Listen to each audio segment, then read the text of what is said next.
Bom dia, sou o professor Júlio Leal e depois de um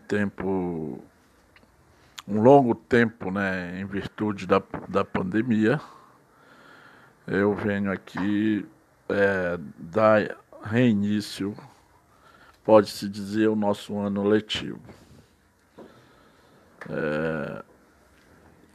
Com as dificuldades que nós estamos atravessando, em virtude da pandemia e de que o que a pandemia gera, né?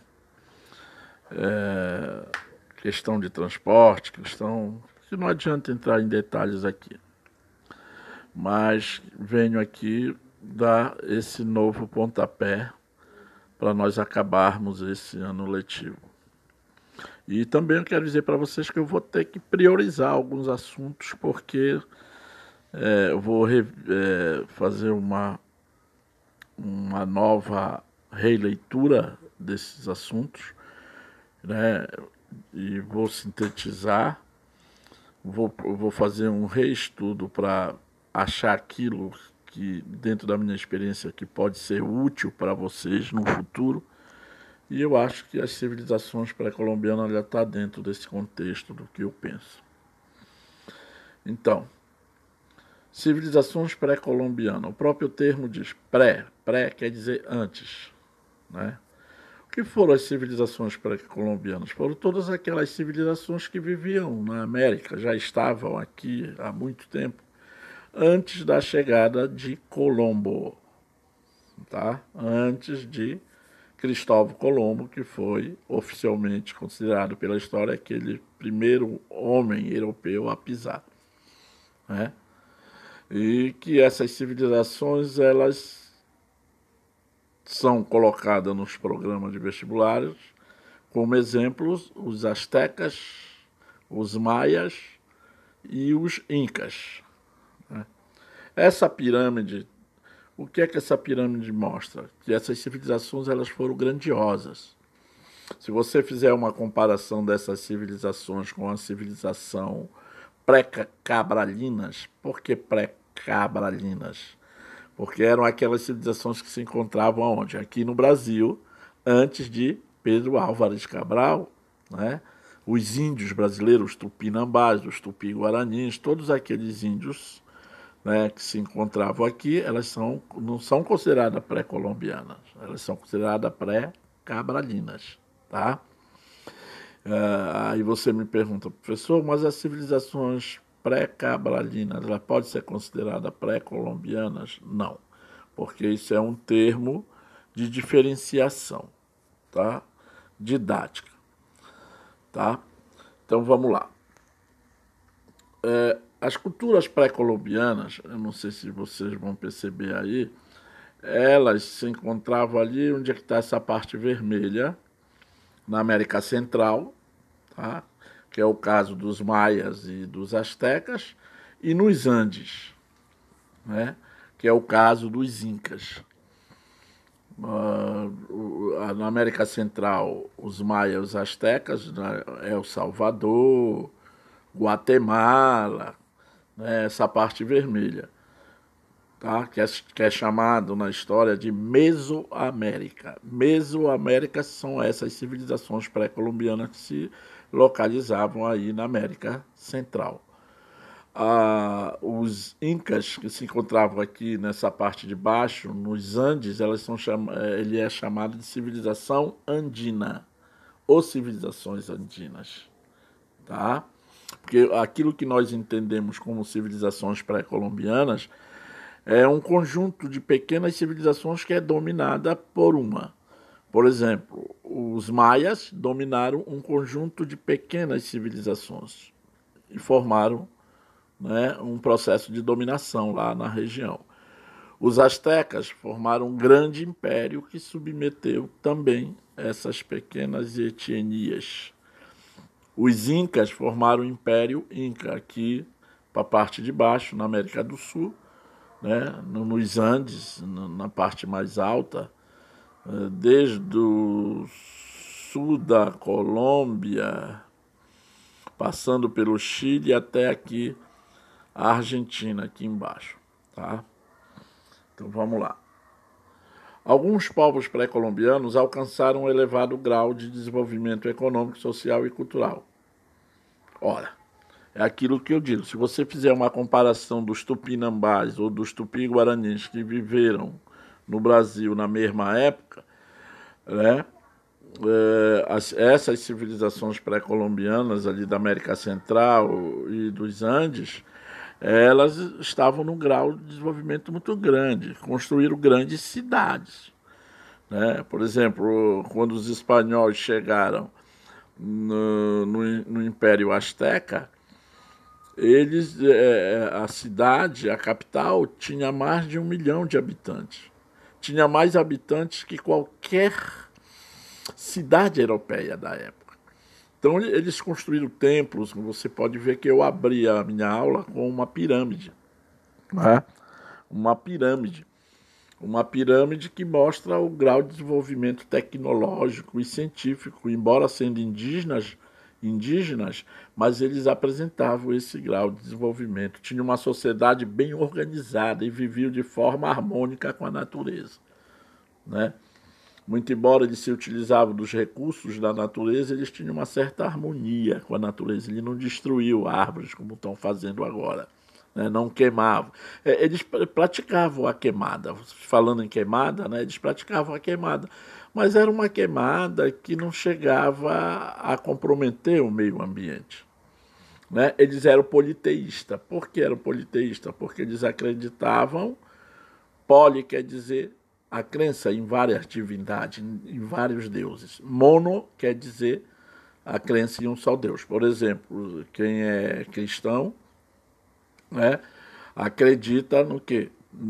Somente no Deus. Né? Eles não, eles eram politeístas e chegaram a formar grandes civilizações. Eram politeístas, né? Destaque para essas 3 civilizações que eu estou falando: os maias, os astecas e os incas. Tá? Os maias, eles viveram aí nessa península de Yucatán, na América Central. Tá? É a primeira que nós estamos analisando de uma forma bem sintética. A civilização maia está sendo mostrada aí. Tá? Olha aí. As cidades eram governadas por um estado teocrático. Cuidado com isso. Teo quer dizer Deus.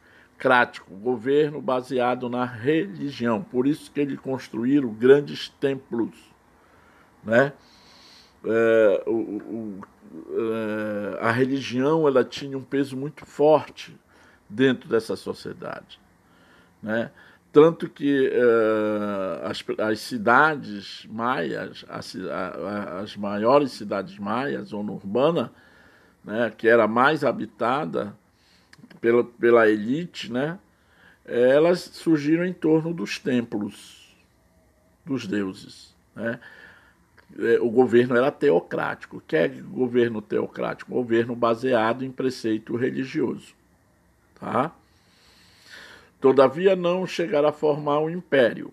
O que diferencia os maias dos astecas e dos incas dos Andes é que eles não formaram um império. Os astecas formaram um grande império, os incas formaram, mas sim o que se convencionou chamar de cidades-estados. Professor, como? Sim, eles dominavam regiões, pequenas etnias, e estabeleciam uma dominação política e econômica sobre essas, né, essas civilizações, cobrando impostos principalmente, na qual esses impostos eles eram pagos através de alimentos, principalmente alimentos, tá? Aí, ó, era uma sociedade hierarquizada, era o caso que não acontecia com os índios brasileiros, né? Existia uma classe de nobres, chefe que era representada pelos chefes guerreiros, daí a importância da guerra, do militarismo, né? Responsável pela administração pública, e pelos sacerdotes, né? Que era representado pela religião e cultura, quer dizer, que os dois estratos sociais que estavam acima de todos era quem? Os militares e os sacerdotes. Daí essa sociedade ser o quê? Teocrática. Abaixo dele tinha os cidadãos livres, né, que era composto com camponeses que pagavam os impostos, serviam o exército e prestavam serviço ao Estado, né? E o escravo por guerra, lá era uma civilização escravista, né? Eu disse para vocês que os maia eles dominavam os outros índios, né? Tributavam, criavam um sistema de impostos, né? E que aquelas populações que eram submetidas sob essa dominação eram transformadas em escravos, né? E que a escravidão lá ela era legitimada pela guerra ou pela dívida, tá? E que os escravos eram pouco numerosos, eles prestavam mais serviços domésticos. Quem plantava? Eram os camponeses.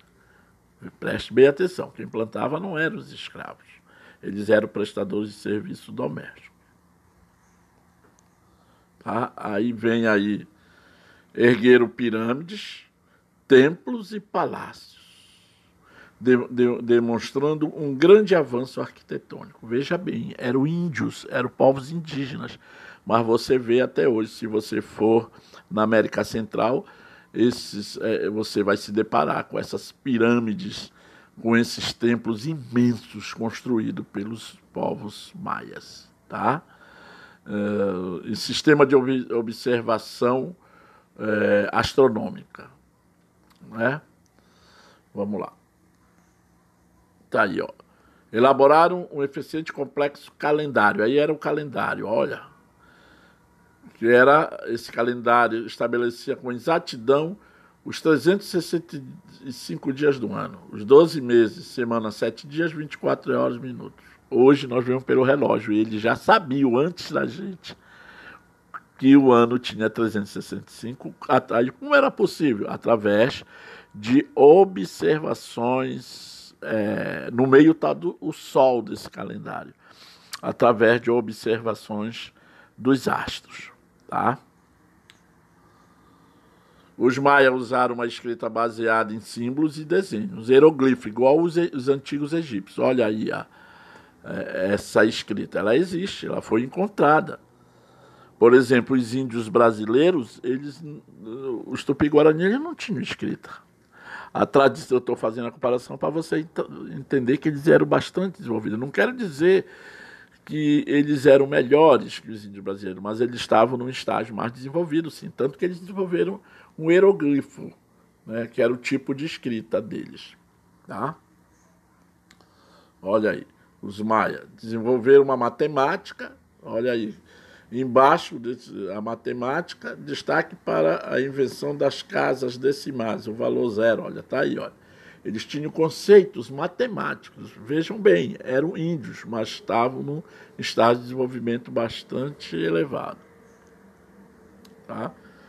Não chegaram a formar um império unificado, né? Como eu disse, o que diferenciava os maias dos astecas e dos incas é que eles não chegaram a formar um império, né?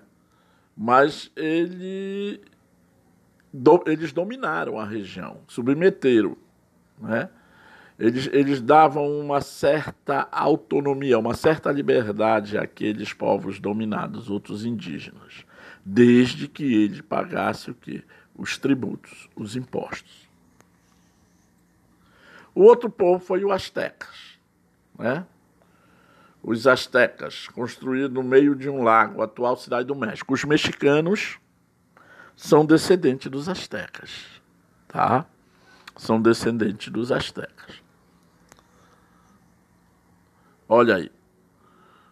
Essa é a maior cidade asteca, uma maquete. Olha, veja bem como ela era para a época, né? Quando os espanhóis chegaram no México e se depararam com essa cidade, Tenochtitlan, que era a maior cidade asteca, a capital do Império Azteca, né, tinham prédios, olha, isso pode se considerar como prédios, né? Eles eram muito altos, tá? Tinham portos, tinha escadaria, templos, palácios, etc., ruas, sistema de esgoto, sistema, tá? Sistema igual uma cidade europeia, em certos pontos mais adiantado que as cidades europeias.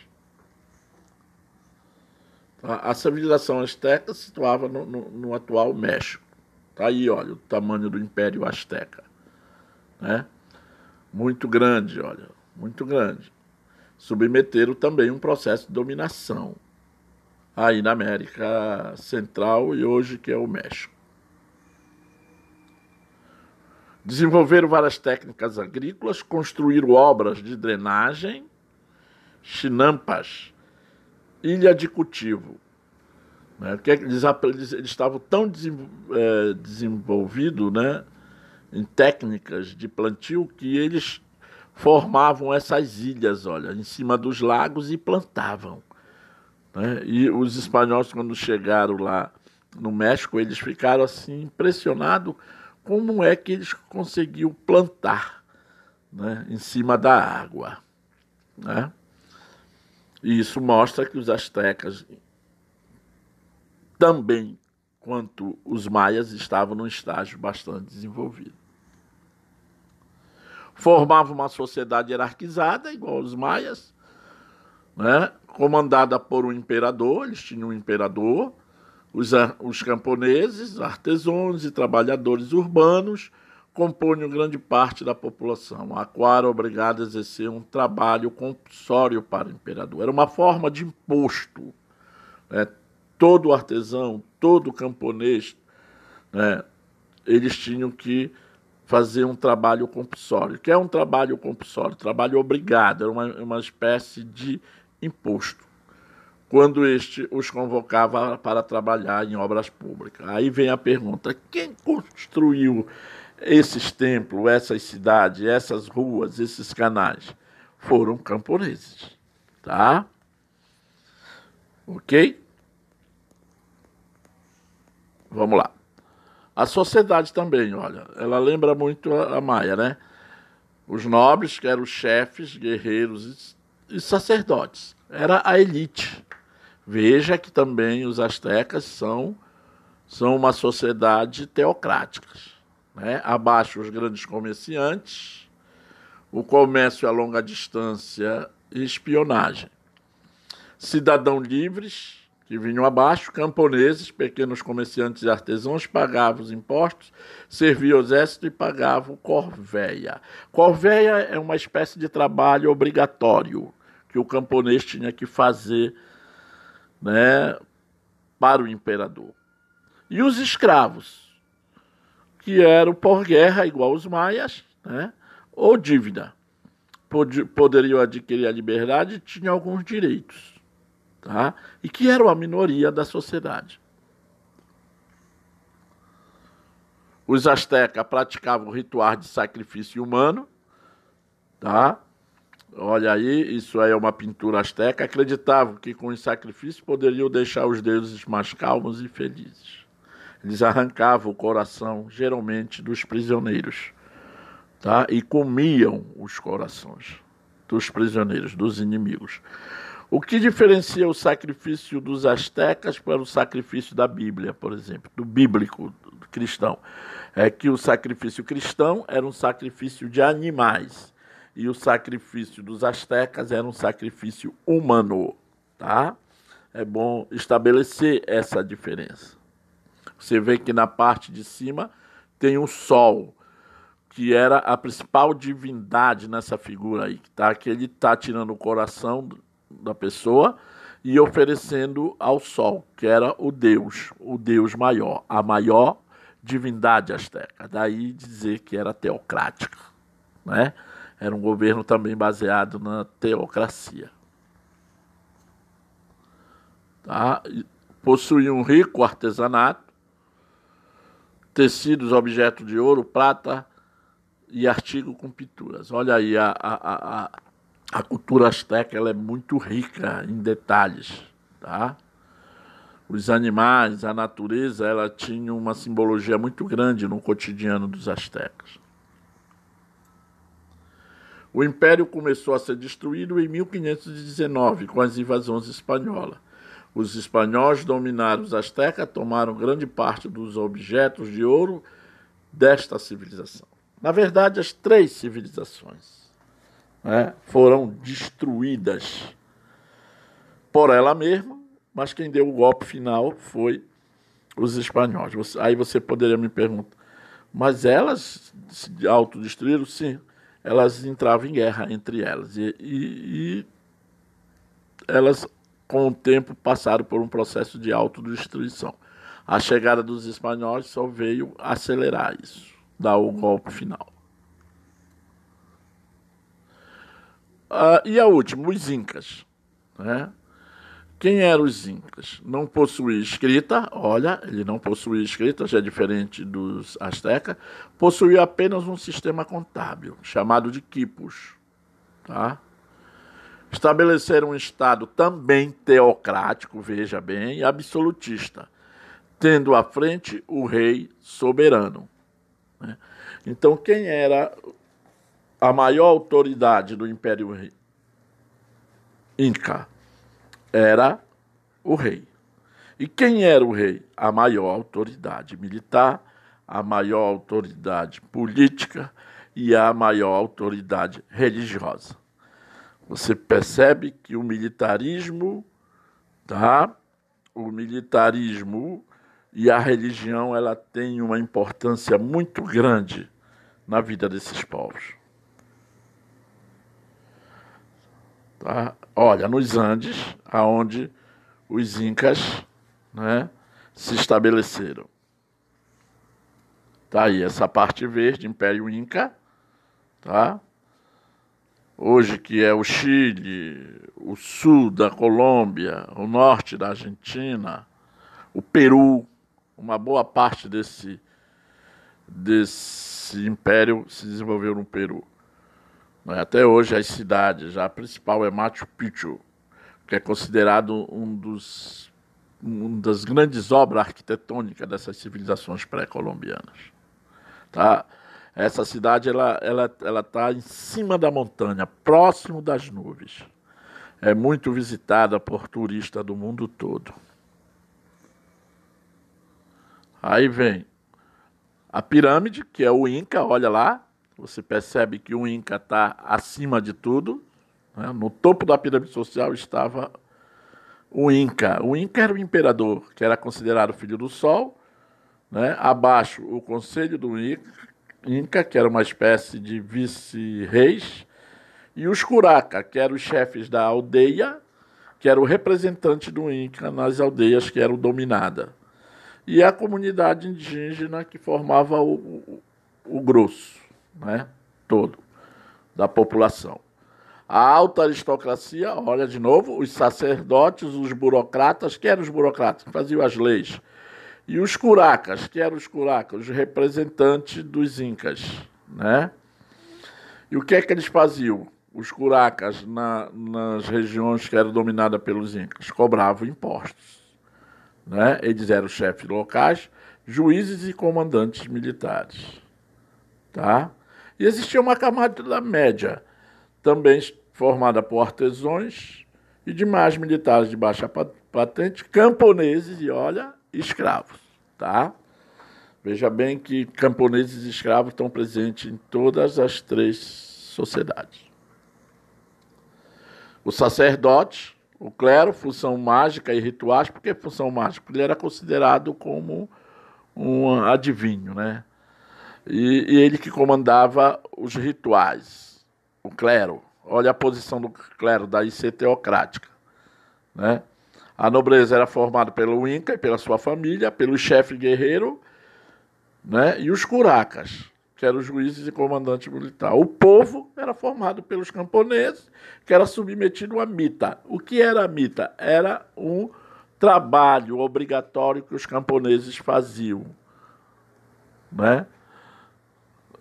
E quando os espanhóis chegam lá, eles vão incorporar, eles vão submeter os indígenas à mita. A mita é uma espécie de imposto que cobra, né, força o camponês, o povo, a trabalhar para o Estado. Está aí uma foto, tá, da cidade que eu falei que está lá nos altos, né? Muito alto mesmo, muito alto. Ela está nas nuvens, próximo das nuvens. É uma foto hoje só dos vestígios dessa grande civilização, tá? Segundo a lenda andina, foi nas águas do lago Titicaca que nasceu a civilização Inca. Isso é uma lenda, né? A lenda. Todas essas populações, todas essas civilizações, elas são geralmente baseadas em lendas. E a lenda está relacionada geralmente com questões da natureza. A agricultura era a base da economia inca, igual a do maia dos astecas, e se dedicava aos habitantes e plebeus das aldeias, né? Essa atividade baseava no cultivo do milho, o milho e da batata. Esse milho que nós usamos hoje, a batata, ela já era cultivada pelos incas, tá? Eles plantavam, você pode ver na parte direita da fotografia, né?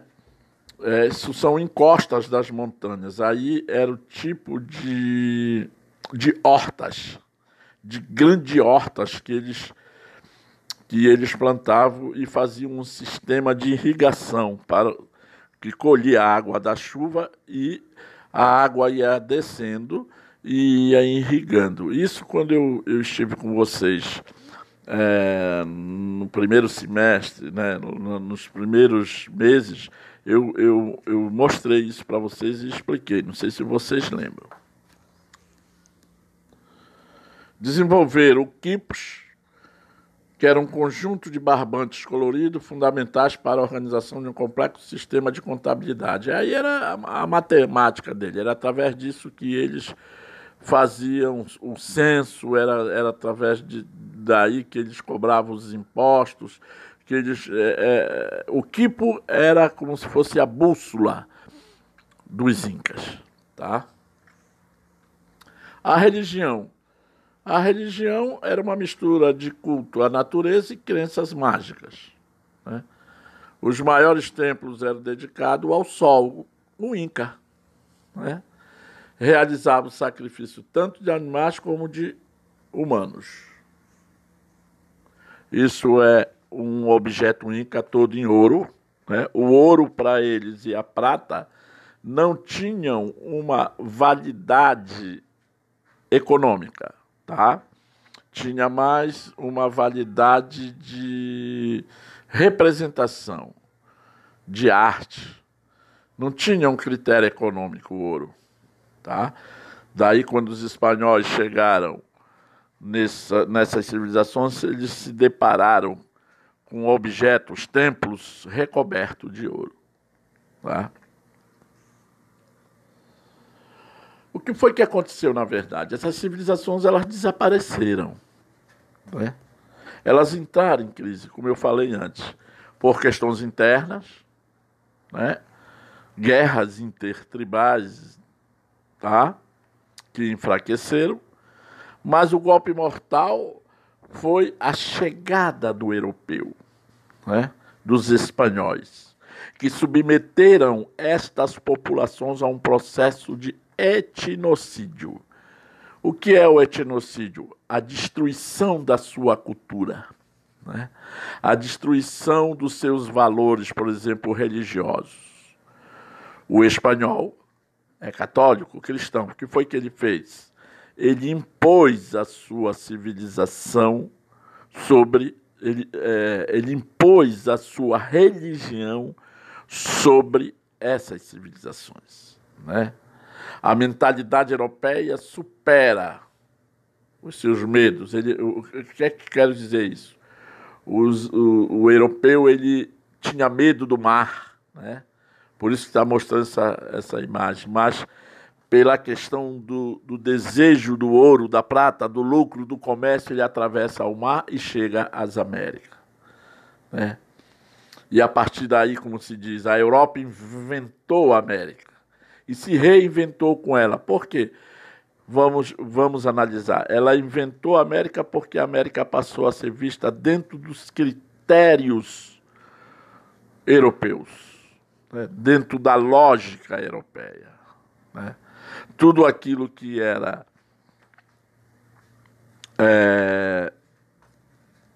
que não era europeu, tipo as divindades religiosas, elas vão ser demonizadas, né?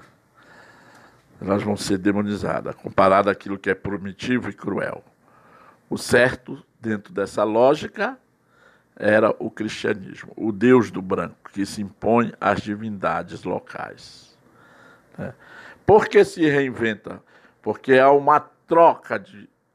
né? Embora a submissão ocorre desses povos, mas esses povos também influenciam, né, na vida europeia, porque os europeus vão levar, por exemplo, só dar um exemplo, se hoje cacau, por exemplo, o chocolate.